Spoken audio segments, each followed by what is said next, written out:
Bonjour, bienvenue à tous. Il est midi, je crois qu'on va commencer tout de suite et ceux qui se joindront à nous au courant vont savoir qu'on a commencé. Donc, merci à tous d'être en si grand nombre à notre deuxième webinaire organisé par ECOB Recherche et Transfert du Cégep de Jonquière. Je me présente brièvement.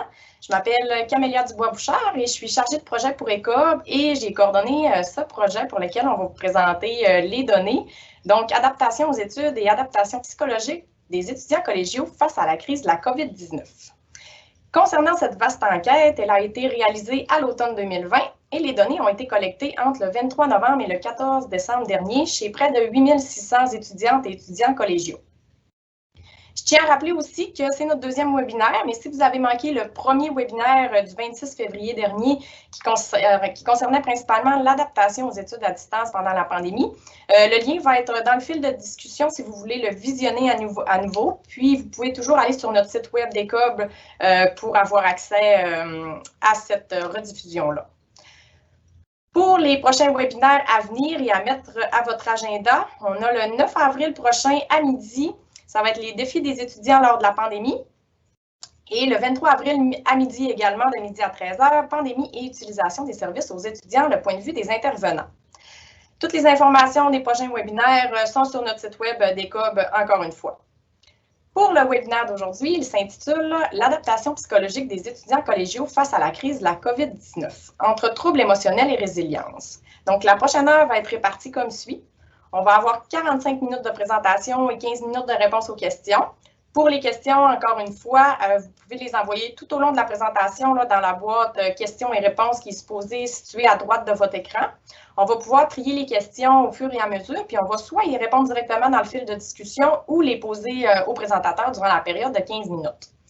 La dernière fois, la période de questions a duré un petit peu plus longtemps, là, donc on a terminé à 13h15 là, ce webinaire-là. Si par contre, vous avez besoin de quitter à 13h, vous pourrez toujours visionner la fin de la conférence en différé. Donc, on va toujours avoir le lien là, pour pouvoir le revisionner. Donc, si des fois, c'est juste vers la fin, ça va être disponible aussi. Pour nos présentateurs d'aujourd'hui, on a Benjamin Gallin, qui est chercheur à ECOB depuis 2018.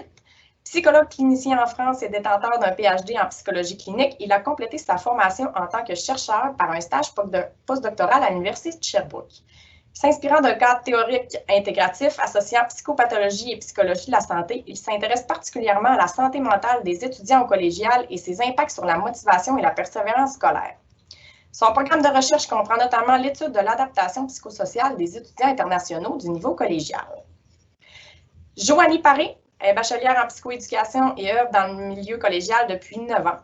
Durant les 2 dernières années, elle a assumé différentes fonctions telles que chargée de cours, intervenante psychosociale, conseillère et intervenante en services adaptés auprès des étudiants en situation de handicap et des étudiants en difficultés scolaires et ou psychologiques.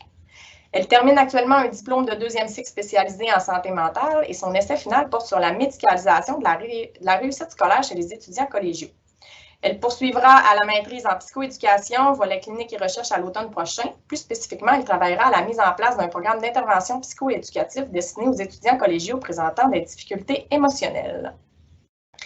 Et Marie-Ève Blackburn, qui est chercheure à ECOB depuis 2003, on l'a vu dans le dernier webinaire.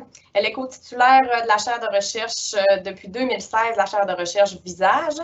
Ses intérêts de recherche touchent particulièrement l'évolution du bien-être psychologique et social des jeunes, tels que leur estime de soi et leur satisfaction corporelle, de même qu'aux questions touchant à leur insertion professionnelle et à leur parcours scolaire. Donc, je passe la parole à Marie-Ève et je vous souhaite une bonne présentation. Merci beaucoup, Camélia. D'abord, il ne faut pas oublier d'autres personnes clés dans le processus lié à cette enquête. D'abord, Alexandre Roy, technicien d'enquête sociale ici à ECOB, qui s'est occupé de l'accueil de la base de données et de l'analyse préliminaire des résultats. Camélia Dubois-Bouchard, que vous venez de rencontrer, qui est la chargée de projet particulièrement de ce projet-là. Enfin, Marco Gaudreau, aussi chercheur à ECOB, ayant participé à l'élaboration du questionnaire et qui est responsable du volet scolaire de cette enquête. Un gros merci aux participants nombreux qui ont pris le temps de répondre au questionnaire et parfois, je dirais même souvent, ont fait des témoignages très précieux dans les questions ouvertes. Ces données de questions ouvertes seront présentées plus spécifiquement au webinaire numéro 3. Nos remerciements s'adressent également aux membres des comités d'éthique de chacun des cégeps participants qui ont parfois analysé les projets en urgence ou ont décalé leur calendrier d'analyse pour nous accommoder. Les membres du personnel des collèges ayant contribué aussi au bon déroulement du projet dans leurs collèges respectifs. Et enfin, surtout, n'oublions pas de spécifier que l'enquête a été rendue possible en raison du financement accordé à ECOB dans le cadre du chantier sur la réussite en enseignement supérieur du ministère de l'Éducation et de l'Enseignement supérieur. Maintenant, je vais vous décrire l'échantillon. Mes excuses pour le sentiment de redondance s'il y a des personnes qui assistent ici pour la deuxième fois à ce webinaire-là, mais comme il y a sûrement des nouveaux auditeurs présents, on va répéter la description de l'échantillon. Voici donc une carte de la distribution régionale des 18 cégeps participant à l'enquête. Vous pouvez donc constater que les cégeps proviennent de plusieurs régions du Québec. Ils nous font supposer que les données présentées aujourd'hui sont assez représentatives de la situation moyenne des collèges québécois. Les participants proviennent au total de 18 collèges et de leurs 6 centres d'études. Notez également que vers la fin avril, on va remettre à chacun des cégeps participants leur portrait institutionnel là, et qui seront eux-mêmes invités à diffuser à leurs propres instances. C'est donc un total de 8 581 répondants qui ont rempli le questionnaire de façon sérieuse et en quasi-totalité, puisqu'on avait des critères assez stricts pour les garder dans l'échantillon.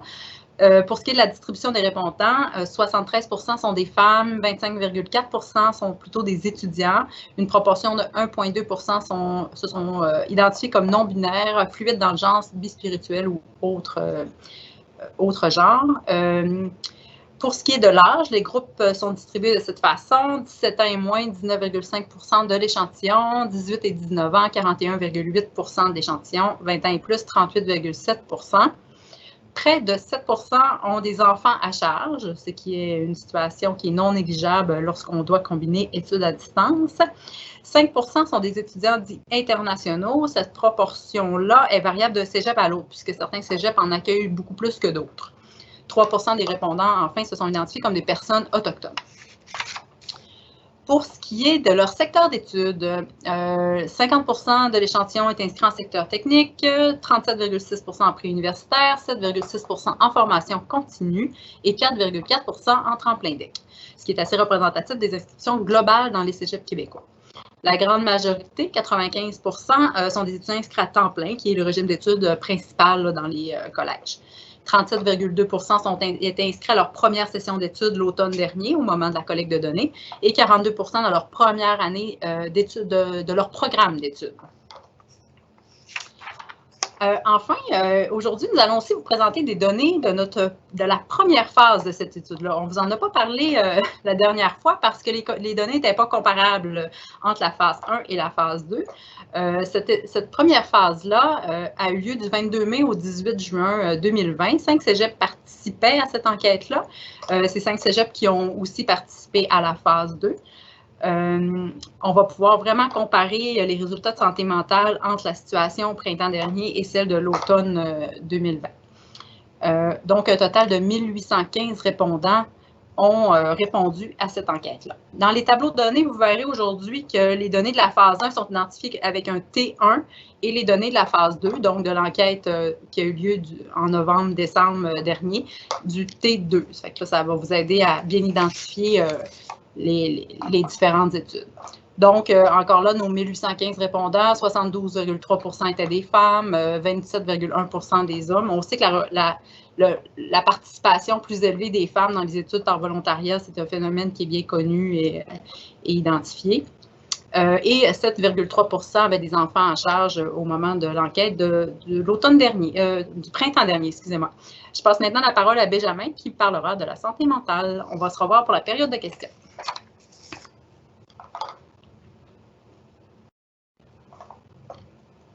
Bonjour à tous, j'espère que vous m'entendez. Alors, c'est ça, il me fait plaisir de vous faire part des premiers résultats là, du volet, en tout cas psychologique, de cette grande étude. Voici le modèle d'étude que nous avons utilisé pour planifier le choix de nos instruments d'évaluation et items et que nous allons suivre pour présenter les résultats. Mais nous allons partir des indices ou mesures en santé mentale, puis découvrir les facteurs potentiellement associés tels que les inquiétudes liées à la COVID, puis les modérateurs de santé mentale tels que les comportements adoptés pendant la pandémie, et enfin les déterminants individuels et environnementaux. En ce qui concerne les mesures de la santé mentale, alors, vous voyez, on avait décrit, on avait donné une définition de ce qu'était la détresse, d'après nous, en tout cas une définition officielle. Et c'est vrai que c'est un terme qui est déjà assez lourd en soi, le terme détresse. Et ce que l'on peut observer dans nos résultats, c'est que moins d'une femme sur 4 seulement affirme ne pas vivre de détresse psychologique. Et 1 sur 4 affirme vivre beaucoup de détresse. Pour les hommes, c'est un petit peu plus positif puisque plus d'un tiers affirme ne pas vivre de détresse. Pour essayer de comparer un petit peu avec d'autres études parues, en ce qui concerne la première phase, la première vague en tout cas, donc au printemps dernier, une étude sur des étudiants universitaires en France montrait un haut niveau de détresse chez 22,4%, ce qui correspond à peu près à la prévalence que l'on observe aussi donc dans notre étude. Avant la pandémie, si on regarde une des études les plus importantes en ce qui concerne justement la clientèle, on va dire, collégiale québécoise, l'étude de Gosselin et Ducharme montre qu'il y avait environ 17% de jeunes qui décrivaient beaucoup ou énormément de détresse, qui est un peu moins que ce que l'on a vu dans notre étude. Également, une autre étude justement réalisée à ECOB montrait déjà la disparité qu'on observe entre la détresse vécue ou exprimée chez les femmes plutôt que chez les hommes. Parlons maintenant de l'anxiété. Nous avons utilisé une échelle, le GAD-7, qui est beaucoup utilisée aussi bien en recherche qu'en première ligne pour évaluer la symptomatologie anxieuse, puis c'est une échelle validée et qui a aussi, et c'est important, qui est normée, c'est-à-dire que dans la population générale, il y a un score qu'on appelle seuil. Au-dessus de ce score, on peut dire que l'individu présente potentiellement un trouble d'anxiété généralisée. Donc, pour ce qui est donc à T2, environ 45% des femmes, comme on le voit ici, ont des manifestations compatibles avec le trouble d'anxiété généralisée. Chez les hommes, on est plutôt à 30%. Il est intéressant de souligner la nette augmentation de la fréquence de TAG, de troubles d'anxiété généralisée potentiels, puisqu'on est passé de 25%, si on regarde le tableau ici à droite, 25% à 41%, avec notamment une augmentation de près de 20 points de pourcentage chez les femmes. À titre de comparaison, toujours, avant la pandémie, selon cette même étude de Gosselin et Ducharme, c'est environ 35% des étudiants collégiaux qui exprimaient ressentir de l'anxiété souvent ou tout le temps. C'est un petit peu difficile de comparer les taux de prévalence parce que ce n'est pas la même échelle utilisée. Il n'y a pas vraiment une norme officielle utilisée dans cette étude, mais c'est vrai qu'environ un étudiant sur 3, généralement, en dehors de la pandémie, se plaint d'un stress élevé. Maintenant, de là à dire que ça pourrait équivaloir à des troubles d'anxiété généralisés, c'est peut-être difficile à dire. En tout cas, pour l'instant, c'est très difficile de comparer avec ce qui se passait avant.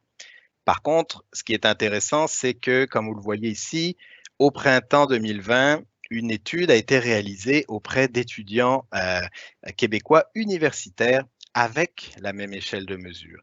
Et donc, eux, ils observaient 56% de tags potentiels versus chez nous, donc 25%. D'autre part, l'étude chez les universitaires français montrait 27,5% d'anxiété sévère, ce qui là encore est plus que ce que l'on a observé dans notre population AT1. Et également, très intéressant, une autre étude québécoise, mais qui a été réalisée dans l'ensemble du Canada et même dans 8 pays du monde, avec, on a beaucoup de chance, la même échelle que nous, eh bien, on voit qu'au niveau Canada, c'est moins de 20% des adultes de la population générale qui présentent un tag potentiel, ce qui était donc sous le 25% observé dans notre population.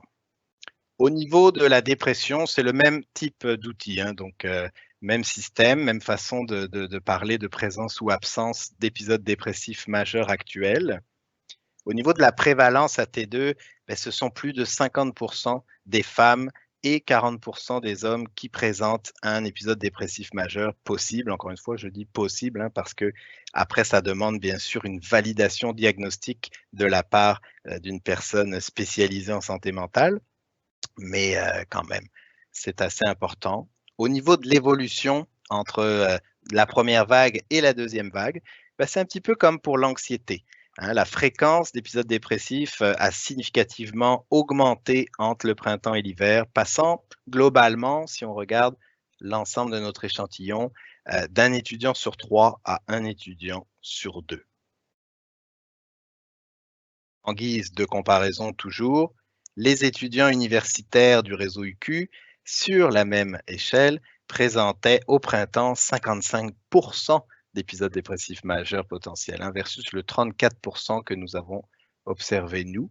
Puis la dépression sévère était de 22,4, ce qui est également un petit peu plus que ce que nous avons observé dans notre étude, parce que là, le 33,7% que vous voyez, ça comprend dépression modérée et dépression sévère. Et toujours cette étude canadienne et internationale où c'était 25,5% des adultes de la population générale, donc moins que le 33-34% qu'on a observé dans la population collégiale. Nous avons également évalué le stress post-traumatique. Donc là, il y a des débats dans le monde de la psychopathologie. On va passer ça, mais simplement pour dire que oui, on ne sait pas si on peut parler vraiment d'événements traumatiques puisque c'est un événement plutôt chronique, hein, non aigu. La mort n'est pas forcément quelque chose qui pointe chez tout individu qui ne vit pas la COVID. Donc, il y a des débats, mais c'est tout de même intéressant de regarder la symptomatologie. Puis, on voit dans nos résultats là que plus d'une femme sur 4 vit des symptômes du trouble de stress post-traumatique. Et si on regarde un petit peu l'évolution, donc là, je vous invite à regarder par ici, on voit que c'est significativement, enfin, c'est relativement, pardon, similaire entre T1 et T2, une petite augmentation entre les deux périodes. Et à titre de comparaison avec le même outil, au printemps 2020, au niveau de la population universitaire, là, c'est employés et étudiants mélangés, on était déjà à 30% au printemps versus le 19% que nous observons dans notre population collégiale. Alors, nous avons également questionné les étudiants sur l'impact qu'aura la crise sanitaire sur la perception d'eux-mêmes, pour aller chercher un peu le sentiment de « oui, on vit tous quelque chose de difficile, est-ce que tu penses que cela va plutôt te renforcer ou te fragiliser ?» Ou aucun des deux, bien sûr, le neutre était possible également. Donc, c'est deux items différents. Alors, il y a beaucoup d'informations là dans les tableaux. On va essayer de décortiquer ça ensemble. Tout d'abord, regardons en décembre dernier, donc notre étude T2, au niveau de l'impact positif perçu, on voit que les proportions d'hommes et de femmes sont relativement équivalentes. Entre 45 et 50% considèrent que oui, la crise aura un impact positif sur la perception qu'il a de lui-même, hein, donc se sentir plus solide pour faire face aux difficultés, aux épreuves. Au niveau de l'impact négatif maintenant, en revanche, on retrouve une proportion plus importante de femmes, presque 50% des femmes sont d'accord avec cette affirmation-là, versus 41% des hommes environ. Donc là, on retrouve exactement la tendance qu'on retrouve dans les scores de dépression. Hein. Donc, presque une femme sur deux, 10 points de pourcentage d'écart entre les proportions de femmes et d'hommes. Ce qui est un peu plus inquiétant, j'aime pas mettre tout de suite une tonalité hein, à l'interprétation de nos données, mais c'est de regarder quand même l'évolution entre T1 et T2, donc à la même question, la proportion de femmes qui est d'accord avec l'impact positif qu'aura la crise sur elle a diminué de 14%. Mais dans le même temps, cette proportion, en tout cas la proportion pardon, qui est d'accord avec le fait qu'il y aura un impact négatif, a augmenté de près de 20%. Du côté des hommes, le nombre qui perçoivent l'impact positif est resté relativement stable entre T1 et T2, Mais là encore, par exemple, entre T1 et T2, on a une augmentation de 12 points de pourcentage d'hommes qui pensent que ça aura un impact négatif sur eux. Donc, quelque part, la crise dure semble s'enliser et la perception de l'impact qu'elle aura sur les jeunes semble un petit peu se polariser avec pratiquement 50% qui considèrent l'impact positif, 50% qui considèrent l'impact négatif. Et puis là encore, on retrouve pratiquement la même répartition que déprimés, non déprimés, même quand on considère les différences de genre. Puis ça fait du sens parce que forcément, quelqu'un qui vit de la dépression va avoir un filtre, un biais de négativité. Donc, il va certainement se percevoir, en tout cas percevoir la crise comme ayant un impact négatif sur lui-même. Il va avoir une perte d'estime de soi. Mais ce que ça veut dire, c'est que oui, la symptomatologie anxio-dépressive est élevée. J'espère qu'elle va se réduire par l'aide fournie, par le temps aussi. Mais il faudra quand même avoir à l'avenir une vigilance, à savoir que la trace en termes d'estime de soi risque d'être durable. Et donc, face à une nouvelle adversité, il est possible que le jeune qui nous dit là qu'il y a un impact négatif sur l'estime qu'il a de lui-même, il est possible que face à une nouvelle adversité, excusez-moi, il puisse à nouveau vivre des épisodes émotionnels difficiles parce que justement, il a un peu cette expérience-là qui est négative. Voilà, donc on a regardé un petit peu les différentes mesures, les indices de santé mentale.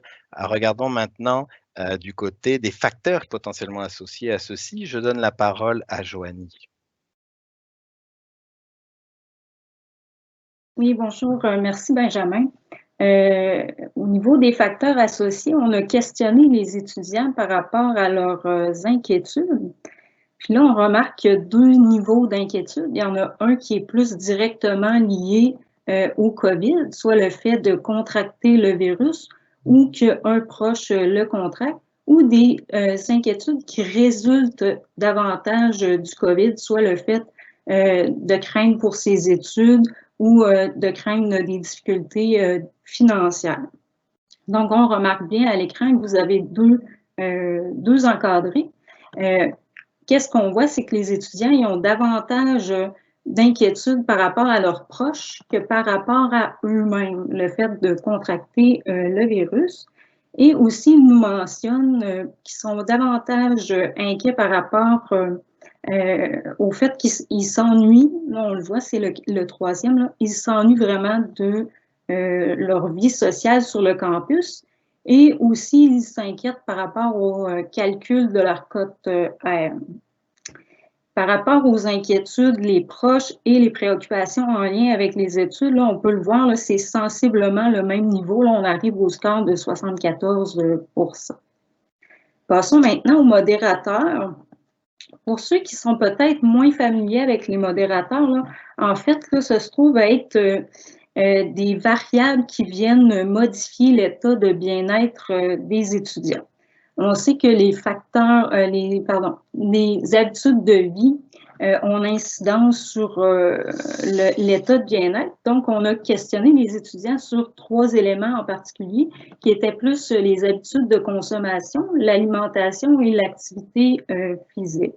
Donc, les résultats nous indiquent qu'il y a vraiment une plus grande augmentation au niveau du tabac et du cannabis, même s'il y a une petite augmentation là, pour les autres drogues, qui jouent davantage aux jeux vidéo et vraiment dans une plus grande proportion qui consomment davantage de malbouffe. Au niveau de l'activité physique, qu'est-ce qu'on remarque? C'est vraiment que les étudiants consacrent presque la moitié moins de temps à l'activité physique qu'avant la pandémie. Donc, on peut voir qu'ils sont passés de 2,9 jours à 1,6 jours en moyenne par semaine par rapport à l'an dernier à la même période. L'enquête, dans le fond, qu'est-ce qu'elle nous montre? C'est vraiment qu'il y a une détérioration des comportements qui sont associés aux saines habitudes de vie, mais plus particulièrement au niveau de l'alimentation puis de l'activité physique. Et c'est plus marqué au niveau de la consommation de malbouffe et au niveau de la diminution de l'activité physique. Il y a un autre élément qu'on ne veut pas passer sous silence au niveau des modérateurs, c'est vraiment l'aide psychosociale et l'aide scolaire qu'on fournit aux étudiants. Par rapport à ça, on comprendra que c'est un sujet qui a beaucoup d'éléments qu'on souhaite aborder. On ne le fera pas aujourd'hui. On l'a gardé pour un 4e webinaire, finalement, qui va être le 23 avril prochain. Ça va être intéressant parce qu'on va vraiment avoir des intervenants qui vont être du milieu collégial, mais aussi des intervenants qui vont être du milieu réseau santé, services sociaux, et on va pouvoir en discuter à ce moment-là. Donc, pour le 23 avril prochain, on vous attend vraiment en grand nombre. On espère vraiment que vous allez être là. Donc, je vais passer maintenant la parole à Benjamin.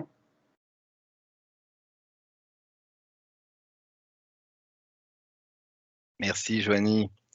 Donc, on est rendu en effet aux déterminants maintenant, déterminants individuels et environnementaux. Donc, ces éléments qui peuvent potentiellement faire varier les indices justement de troubles psychologiques dans un sens comme dans un autre. Puis, comme déterminant individuel principal, nous avons évalué le sentiment de cohérence ou SOC pour Sense of Coherence en anglais. Le SOC exprime le degré auquel un individu est capable de comprendre, d'intégrer, de maîtriser et de donner du sens aux événements stressants de la vie quotidienne, ainsi que la capacité d'identifier, de mobiliser les ressources disponibles pour faire face aux situations stressantes. Donc, ça permet un petit peu de comprendre pourquoi certains tombent malades, entre guillemets, alors que d'autres restent en bonne santé face à des événements similaires. Donc, c'est une prédisposition à faire face au stress.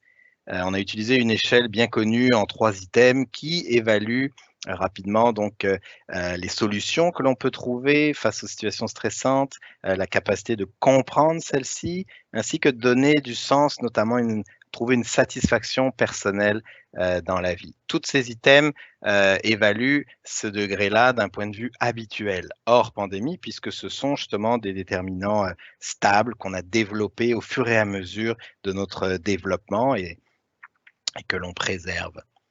Alors, on peut se questionner justement, est-ce que dans notre étude, qu'est-ce que ça a donné, ce sentiment de cohérence? Est-ce que c'est associé ou non aux indices de santé mentale trouvés? Eh bien, le résultat, c'est oui. On observe en effet une corrélation significativement inversée entre les scores à cette échelle de SOC et les scores d'anxiété et de dépression. Puis pour les gens qui connaissent un petit peu, là, les coefficients de corrélation sont quand même assez élevés pour considérer que c'est une relation solide. Donc, un sentiment de cohérence plus fort permet de gérer plus efficacement les événements stressants, en tout cas du point de vue des troubles psychologiques, puisque c'est cela qu'on a évalué. Et ces résultats-là sont vraiment équivalents à l'étude de Généreux et collaborateurs, donc cette étude qui a évalué chez l'adulte dans de nombreux pays, 8 pays du monde, où il y avait également cette forte corrélation qui était retrouvée. Les déterminants maintenant environnementaux. Nous avons regardé donc si le mode d'habitation, le type d'habitation, est-ce qu'être en appartement, au domicile familial, en résidence, puis le mode de vie, est-ce que l'étudiant vit seul ou non, est-ce que cela a une influence sur les scores d'anxiété et de dépression? Étonnamment, non. On ne retrouve pas de différence statistique entre ces différentes variables.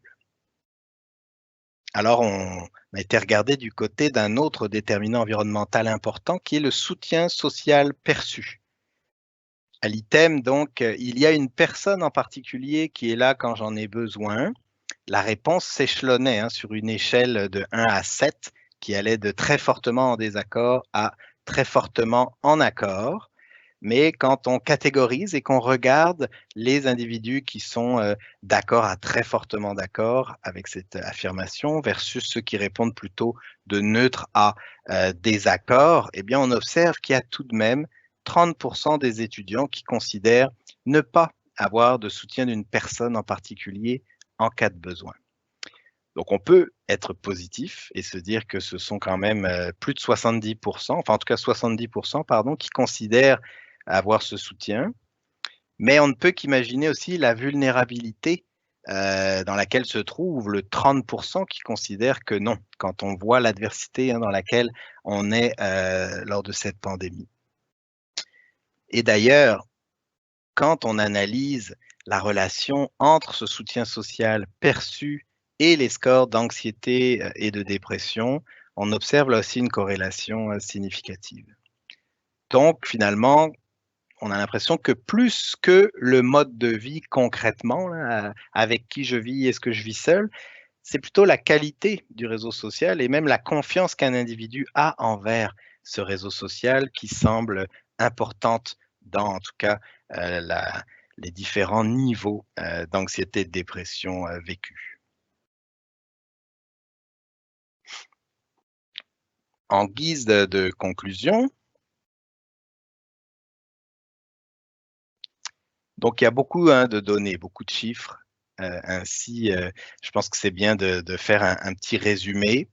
Donc globalement, on a observé une prévalence importante de troubles de santé mentale, que ce soit TAG, épisode dépressif majeur, troubles de stress post-traumatique, avec quand même, il faut le souligner, une prévalence plus importante de la symptomatologie dépressive. Puis ça, c'est quand même intéressant quand on s'y arrête parce que avant la pandémie, c'est assez clairement la symptomatologie anxieuse qui était prédominante, notamment dans la population collégiale. Donc, il y a eu un glissement vers une symptomatologie dépressive qui va être intéressante d'approfondir et de mieux comprendre le pourquoi et les conséquences. Alors, cette prévalence était, pendant la première vague, supérieure à celle retrouvée dans la population adulte canadienne, voire même mondiale, mais moins importante que celle retrouvée chez les étudiants universitaires québécois. Donc, est-ce qu'on a affaire à un continuum? Les études sur le secondaire vont être importantes aussi pour comprendre voilà, un petit peu les différents niveaux de symptomatologie à différents niveaux scolaires. Et puis, bien sûr, on a hâte aussi de voir les résultats de ces mêmes études, peut-être s'il y a eu de nouvelles évaluations aussi pendant l'hiver ou en tout cas fin 2020. On va être très content de pouvoir comparer également l'évolution dans ces autres groupes. Et puis aussi, nous avons observé une augmentation importante des troubles de santé mentale, voilà, entre première vague, deuxième vague. Encore une fois, il faut relativiser tout de même le fait que, on doit le dire, je crois que Marie-Ève en a parlé brièvement, mais pendant la première évaluation à T1, elle a été faite plutôt pendant et après la période d'examen des jeunes. Donc, alors qu'à T2, on a évalué, le questionnaire a été envoyé plutôt avant et pendant les examens. Donc, une augmentation de l'anxiété peut être due plutôt à cette période d'examen qu'à l'évolution de la santé en lien avec la COVID. Mais en même temps, cette limite, on doit l'annoncer, on doit en parler, l'interpréter. Mais par contre, c'est étonnant que la symptomatologie dépressive, elle aussi, est augmentée. Et ça, ce n'est pas le fait de la période du moment de l'enquête. En tout cas, on ne penserait pas, parce que justement, commencer à préparer ces examens et être pendant les examens, oui, le stress, la symptomatologie anxieuse augmente, hein, on se mobilise cognitivement et physiologiquement pour répondre à cette période, mais par contre, on ne s'attend pas à ce qu'il y ait une augmentation de la dépression. Donc moi, je pense quand même que c'est une évolution due à cette pandémie qui perdure, mais là encore, hâte de voir les résultats des autres enquêtes pour pouvoir comparer.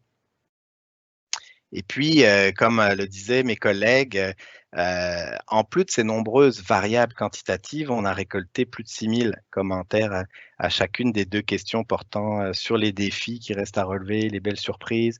Ça vient enrichir, approfondir, voire illustrer les résultats qui ressortent de nos données quantitatives. Puis, on voit là, par exemple, que on a vu dans nos résultats que les stratégies utilisées, comme disait Joanie, hein, par certains étudiants, semblent pas toujours efficaces, notamment l'augmentation de la consommation, la diminution de l'activité physique. Et un des commentaires, par exemple, nous dit justement que le principal défi à relever pour cet étudiant ou cette étudiante, c'est d'arrêter de manger ses émotions et de gérer son anxiété. Donc, c'est très intéressant parce qu'en effet, quand on est anxieux, on a tendance à grignoter ou à manger des plats réconfortants plus gras. Mais si la diminution du stress, oui, il y a une certaine efficacité à court terme, là, on se sent mieux quand on fait ça. mais c'est que du court terme. Très vite, l'anxiété liée à la situation revient et il faut recommencer. Donc, ça illustre bien, je trouve, les résultats qu'on a trouvés. Puis, d'un autre point de vue, donc on a vu un peu le résumé des résultats. Et pour finir, je dirais que, comme pour les troubles de santé mentale, on observe une augmentation de la proportion d'étudiants et d'étudiantes qui considèrent que la pandémie aura un impact négatif sur la perception qu'ils ont d'eux-mêmes. Donc ça, c'est à prendre en considération, mais on doit aussi se dire qu'il y a encore près de 50% des répondants qui estiment que la crise sanitaire aura un impact positif chez eux, et ça, on peut le considérer comme un signe de résilience. Et là encore, on a donc regardé dans nos résultats, on a discuté ensemble aujourd'hui que certains facteurs de résilience, il y avait des déterminants individuels, comme notamment la capacité de donner du sens à ce qui nous arrive, et puis des déterminants environnementaux, comme la qualité du soutien social perçu. Et encore une fois, parmi les commentaires des répondants sur les belles surprises, on retrouve des thématiques telles que justement mieux se connaître, être plus autonome, le renforcement des liens familiaux. Et ça, c'est bien illustré, je trouve, encore une fois, dans ce commentaire qui dit que parmi les belles surprises apportées par la crise sanitaire, il y a l'autonomie que la pandémie m'a apportée pour mes études. J'ai eu l'occasion de gérer mon horaire, de prendre soin de moi et de passer du temps en famille. Donc, au même titre que pour ce que disait Joanie, il y a beaucoup de données, donc on a préféré répartir dans différents webinaires un peu thématiques, même si tout ça, je pense que c'est très associé, mais il y a une analyse thématique de ces commentaires qui est en cours et dont nous vous ferons part le 9 avril lors du webinaire 3. Et je vais pouvoir maintenant passer la parole à Marie-Ève pour la période de questions. Oui, bonjour, merci. D'abord, on a certaines questions relatives au prochain webinaire. Donc, on en a un le 9 avril qui va porter, comme Benjamin vient tout juste de le dire, là, vraiment ça va être vraiment différent des deux derniers. Là, ça va être vraiment plus des analyses qualitatives. Comme on vous disait, il y avait deux questions finales, une sur les principaux défis et une sur les belles surprises que la pandémie leur a réservées. Et on a eu plus de 6500 réponses à chacune des deux questions. Donc, on a 12 000 réponses à essayer de coder. On ne les aura pas tous faites pour le 9 avril, mais on a quand même déjà une bonne idée de ce qui ressort. Donc, on vous invite 9 avril à midi et 23 avril à midi à nous suivre. Ces événements-là sont déjà prêts là, sur le site Facebook d'ECOP. C'est que vous avez juste à suivre le site Facebook d'ECOP, puis vous allez avoir toutes les informations en temps réel là, relatives à ces deux webinaires-là. Une première question qu'on pourrait répondre assez rapidement, c'est quelle est la définition de malbouffe pour vous? En fait, la définition de malbouffe n'était pas inscrite là, dans le questionnaire. Donc, c'est plutôt qu'on ne sait pas nécessairement c'est quoi la définition de malbouffe pour les étudiants. Donc, on a vraiment utilisé malbouffe, mais pour nous, c'est plus des fast-food ou de manger plus de cochonneries que d'habitude, si on veut. Benjamin, on a quelques questions qui s'adressent à toi et Joanie aussi, là, tu vas avoir à intervenir, mais là, je vais poser une première question à Benjamin. Est-ce que pour toi, l'anxiété pourrait baisser dès la fin de la pandémie? Ah, j'essaie de ne plus faire les devins, là, mais baisser, en tout cas revenir à un niveau antérieur, c'est ça, je ne voudrais pas donner de réponse hâtive et ne pas comprendre ce qui se passe. En fait, je pense aussi qu'on va avoir beaucoup d'analyses secondaires à faire pour mieux comprendre justement encore plus les déterminants, les facteurs associés. Mais non, en fait, ce qui est prédit par les autres plutôt que moi, c'est qu'au contraire, même, il pourrait y avoir une augmentation de cette symptomatologie après la fin, c'est quelle que soit la fin, là, parce qu'on ne sait pas non plus quelle forme la fin va prendre, au niveau confinement, au niveau impact sur nos habitudes de voyage, tout ça. On ne sait pas, mais non, certains experts disent qu'au contraire, il va y avoir un rebound supplémentaire encore après la pandémie. OK. On a deux questions qui s'adressent encore à toi, Benjamin, là, sur le sentiment de cohérence. Il y a quelqu'un qui nous demande d'avoir plus de précision relativement à ça. Un sentiment de cohérence en temps de pandémie, en quoi ça consiste? Et il y a quelqu'un qui nous pose la différence. Tant qu'à t'avoir, on va te poser les deux questions. Quelle différence établissez-vous entre le sentiment de cohérence des femmes et des hommes? Si différence il y a? Écoutez, c'est des très bonnes questions. La première, en fait, est-ce que tu peux me remettre en contexte sur la première? Excuse-moi, parce que j'étais déjà dans la deuxième un peu. En quoi consiste un sentiment de cohérence? Ah oui, oui. Bah, comme le dit, ah oui, puis en temps de pandémie, voilà, c'est là-dessus que je trouve c'est très important parce que, encore une fois, bon, je ne suis pas non plus un expert de ce concept-là. D'ailleurs, on l'a vu dans la littérature qui sortait que c'était important d'aller l'évaluer. Donc, mais justement, ce qui est important de comprendre, c'est que ce sentiment de cohérence, comme je le disais, il s'installe au fur et à mesure du développement d'un individu, puis c'est censé avoir une certaine stabilité. Donc, votre question est pertinente dans le sens où le mot en contexte de pandémie, qu'est-ce que ça veut dire? Ça veut dire qu'en fait, quand on est face à une adversité, je l'ai déjà dit, donc un événement stressant, eh bien, on va aller puiser dans nos capacités psychologiques, donc de résilience, par exemple, même si c'était un terme un peu galvaudé, mais dans nos capacités antérieures. Donc, qu'est-ce que ça veut dire là? Ça veut dire exactement ça. Je tombe dans une situation très difficile, stressante. Est-ce que j'ai développé la capacité de donner du sens à ce que je vis, la capacité d'aller, comme les items le disent, hein, de trouver une personne de confiance, puis d'aller chercher son aide. C'est un petit peu ça. Voilà. Puis la deuxième, c'était la différence homme-femme. Oui, entre leur sentiment de cohérence. Oui, bien sûr. Écoutez, je peux même essayer. Non, je ne sais pas si j'arrive à remettre. Hop, ça monte difficilement. Hein. Excusez, ça risque d'être plus long que je pensais. Je ne sais même plus si je vous ai donné. Oui, ça c'est le style pour ça. Bon, c'est un peu trop loin, je m'excuse. On n'a pas donné de toute façon les scores, excusez-moi. Il y a tellement de chiffres que je ne sais même plus ce que j'ai dit. Non, on n'a pas donné les scores, puis je vous avoue que je n'ai pas regardé en fait au niveau descriptif. On a vraiment, pour moi, un déterminant.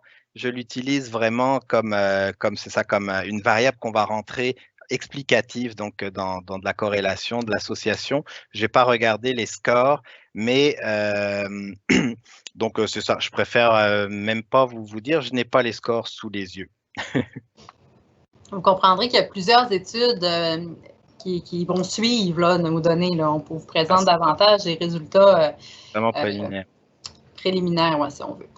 Maintenant, peut-être une question pour Joanie, là, qui, dans sa pratique, a vu plusieurs exemples. On nous demande le soutien social, il vient de qui?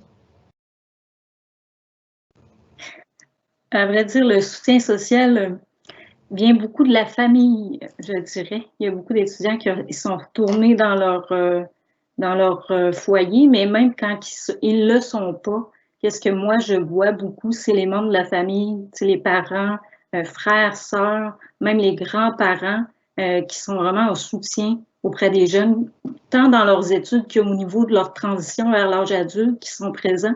Là, c'est un petit peu différent parce que, bon, les amis, ils n'ont pas autant de contacts qu'ils le souhaiteraient, mais en temps normal, les amis, c'est comme tout de suite après la famille, là, ils se confient beaucoup, ils se supportent les uns les autres, tant dans leur transition vers l'âge adulte, acquérir l'autonomie, mais aussi dans leurs études, ils ont des camarades de classe. C'est vraiment les deux points principaux, là. La famille, puis les amis, c'est vraiment les gens qui les supportent le plus. Là. Là, il y a une question qui vient toujours de rentrer qui concerne encore le soutien social. C'est que tant qu'à, je vais rester sur ce thème-là. Comment favoriser un meilleur soutien social malgré les contraintes sanitaires? Oui, ça, c'est une autre question. Là. Vraiment. C'est sûr que moi, j'y vais tout le temps avec l'étudiant de conserver le lien, même si ils sont débordés par les études, tout ça, de vraiment continuer, même par le téléphone, le Skype, etc. Même, je leur dis des fois de prendre rendez-vous déjà d'avance avec un proche pour être sûr qu'il y ait toujours leur moment à eux qui va être consacré à avoir leur soutien qui est continuel. Même avec les amis, de regarder avec les horaires de cours, voir à c'est quand qu'on peut se discuter ensemble. Parce que c'est sûr qu'avec les contraintes, c'est pas évident. Mais j'ai beaucoup de jeunes aussi que j'invite à dire, écoute, vous restez pas tellement loin, vous êtes en résidence ensemble. Pourquoi vous prenez pas un soir, semaine pour aller prendre une marche? Là, vous êtes sûr respectez les règles, vous faites de l'exercice physique parce qu'on voit qu'il y a quand même une diminution quand même de moitié là, de l'activité physique. Fait que j'essaie de promouvoir toujours les saines habitudes de vie, mais en ayant cherché aussi le côté soutien social. Là. Fait que j'essaie de combiner les deux là, pour ma part. Peut-être une question pour Benjamin. Avez-vous comparé vos données avec celles de l'étude derrière ton écran? Évidemment, les questions sont différentes, il peut être difficile de faire des parallèles, mais est-ce que les conclusions sur la santé mentale peuvent se ressembler? C'est une bonne question. La réponse est très simple, c'est non, justement pour la même raison un petit peu que précédemment, dans le sens où les résultats là de tout ce qu'on vient de vous montrer sont très récents. Et notre objectif, c'est vraiment d'essayer d'amener un maximum d'éléments, au moins descriptifs déjà, même si là on a joué le jeu d'aller chercher quelques corrélations un petit peu pour comprendre, mais on est tellement là débordé que j'ai même pas pu encore faire une comparaison. C'est bien sûr, j'ai lu les conclusions, les résultats, mais ce que j'ai préféré faire, c'est d'aller chercher plutôt les études où on avait les mêmes échelles justement pour vous donner tout de suite des comparaisons très mathématiques, mais plus finement, on espère avoir un moment un peu plus de souffle pour aller